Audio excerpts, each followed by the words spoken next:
Protestants have generally been weak in dealing with other groups that are more aggressive, culturally more aggressive. For a long time, of course, the Protestant response was the typical response of other cultures to keep people out, to limit immigration, to restrict association with people who were different from yourself, and so forth.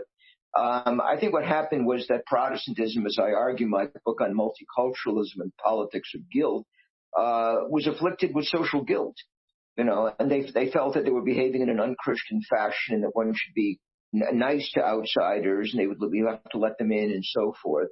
A mistake, of course, Israelis would never make, because Jews are not really wired like that, except when they're living among Goyim. It's okay among the Gentiles, but in their own country they're not going to do this. Just as people in India are not. When they're here, they want all kinds of liberal stuff. They want to neutralize the white Protestant culture. So do people from Turkey. In their own country, of course, the situation is different. I mean, they take a very different moral stand, cultural stand, but I do think Protestantism has reached the point where it is defenseless in the face of this multicultural advance. It can't do anything.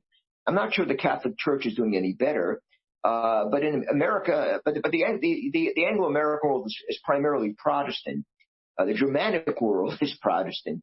And this is the part of the world which has done the worst at this point in resisting takeover by other hostile cultures.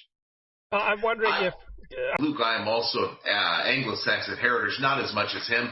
My middle name is Ford. Ford is a very recognizable Anglo-Saxon name from Devonshire, originally County Devon in the far southwest of England. Originally, the Fords were Scandinavian, so Fjord became Ford, go figure. Makes sense because within Devon, there are lots of cliffs along the water, and obviously that's the case in Scandinavia as well. So the Fords are people of the fjords, and I would presume that this heritage of mine makes me very agreeable toward the Anglo-centric world and Protestantism. Moreover, even though I'm not in theological agreement with it, I am in cultural agreement with it. So what does Paul think the cause of anti-Semitism was after the First World War in Germany? Prior to the Second World War, Germany was accepting of Jews. Yeah, I mean, they were relatively accepting of Jews. There certainly was anti-Semitism in Germany under the Second Empire, although it has been vastly exaggerated by Germanophobic, mostly leftist or neoconservative historians writing about Germany. I mean, it was no more anti-Semitic than other countries at the time. It was social anti-Semitism that existed. But this fellow is quite right. There is an absolutely violent wave of anti-Semitism following World War I. One of the things that has to be kept in mind is there were large numbers of Eastern European Jews pouring into Germany, Austria, Hungary, other countries that were part of the Central Powers in World War I, and they were coming from Poland mostly, and from Ukraine, and they were people being driven out by Russian armies during the war because the Russians thought that the Jews were collaborating with the Germans against them. The Germans or the Austrians, which would have made sense since the Germans and Austrians treated the Jews much better than the Russians. But there was actually millions of Jews who sort of pour out of Eastern Europe into Germany, Austria, and Hungary. And they're really not a very good fit either with the German Jews who are there or, certainly with the German Gentiles who are there. And this really makes these countries breeding grounds for anti-Semitism. Another problem is that Jews are disproportionately represented in communist revolutions that break out at the end of World War I. There was a Bavarian Räterepublik, council or Commissar Republic, entirely led by Jews, some of whom came from Eastern Europe. There was the Spartacist uprising in Berlin. Again, it sort of featured Jews. Now, there were Jews actually on the other side, on the right too, still fought in the Freikorps, but the Jews who were on the left were far more prominent.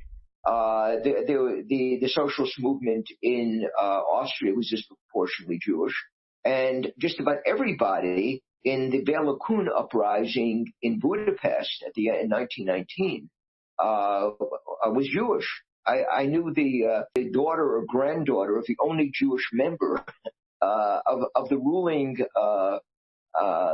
group, the junta, whatever, that took over Hungary with Bela Kun and Tibor Staml at the end of the war.